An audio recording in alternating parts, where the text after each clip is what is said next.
If you're going to have a successful marriage, if your love affair is going to be new and renewed and enjoyable, you must carry along humility.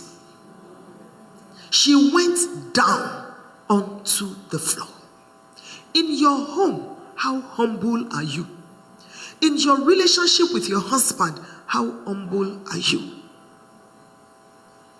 The first 25 years of our marriage, because we are Africans and we come from a part of Africa that believes that the greatest way you can show respect is by kneeling down. Every morning I knelt down to greet my husband. Even when I was not home, I would kneel down on the phone. What was I trying to say? Because I know I'm a strong woman and God has blessed me. I was trying to let the devil know that it doesn't matter the lifting of God in my life. This man must be honored. I was dealing with my heart. I decided to show him the highest level of honor in my culture. I just made up my mind. I will wake up in the morning and I will go to his bed, his side of the bed, and I will sing love songs to him. And I will call him all kinds of names. The only sugar in my tea. The only rose in my garden. My king, your excellency, good morning. Psychologists have discovered that the greatest need of a man is not sex. He can have sex with any prostitute if he's not born again.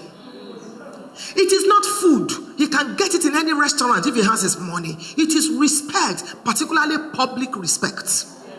How humble are you in your relationship? Sometimes you wonder, why is my husband treating me this way? Why is it that relationships don't last in my life? How humble are you? Some women are too proud.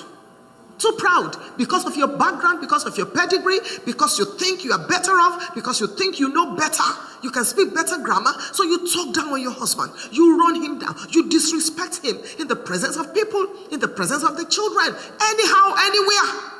You get home after church and you say to your husband, when Pastor Rav told husbands to come out, you came out.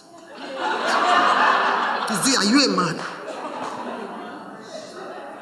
And you make the man feel less. Some women are wonderful in church. They are angels in church. I had to go get a white dress today so I won't be sent back. You say, where's your wedding uniform? Some women are angels. They are white.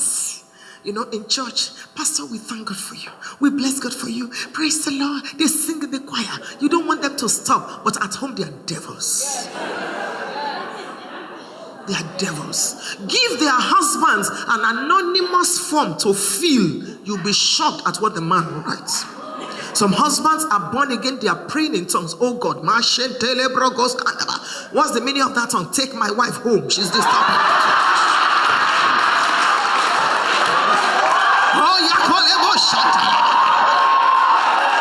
Since I cannot divorce her, oh God, bail me out of this.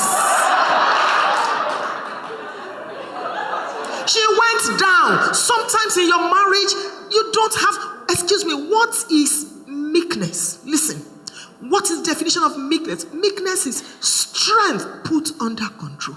I'm strong. I can deal with you, but that's meekness. That's humility. I know what to do. I know how to fight for my right. But I'm a Christian. Just because the Lord rules in my heart. I may cry, but I'll go down. Sometimes you need to hide your strength. Robert was speaking about us. Every woman, I've written 73 books. Not 50. I've published 73 books. One of my books is titled Woman, Wife, and Mother. Inside every woman, there are a minimum of 7 powers is in that book. 7, biblically. You can use it anyhow. You can use it negatively. You can use it positively. What the whole, one of these powers is the power of emotion. What the whole army of the Philistines could not get, Delilah got it. Now, many times when people speak about Delilah, they just condemn her. I don't. I learned from her. For the greatest, the most anointed man of God at that time, to pillow his head on a woman's laps, we need to learn from that woman. We need to learn from her. So you see, you've got to understand that once in a while, you need to just come down. She went down to the floor. After that situation is over, you look at yourself and say, I'm truly born again. God, thank you. You really helped me. It is not every fight you should fight. It is not everything you should react to. It's a sign of immaturity. Overlook. Marriage is a relationship between two forgivers. Overlook and forgive and stop reminding. Your husband says, what's happening? Why are you crying? Why are you crying? Say, don't you know today's date? Say, what's today's date? He said, today is 25th of July. It is the 3rd anniversary of your adultery.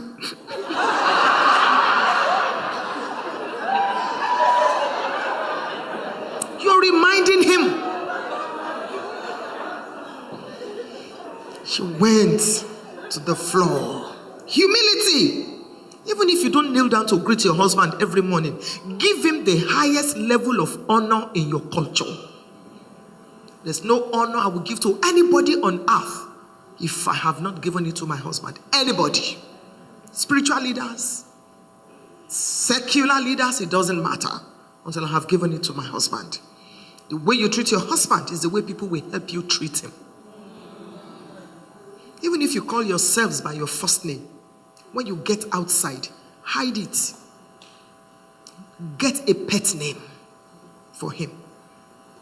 Baby, Arrow, sweetheart.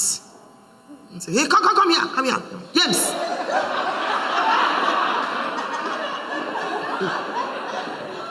The way you treat him is the way people will treat him. It doesn't matter your culture. There's no man you treat like a king that will not treat you like a queen.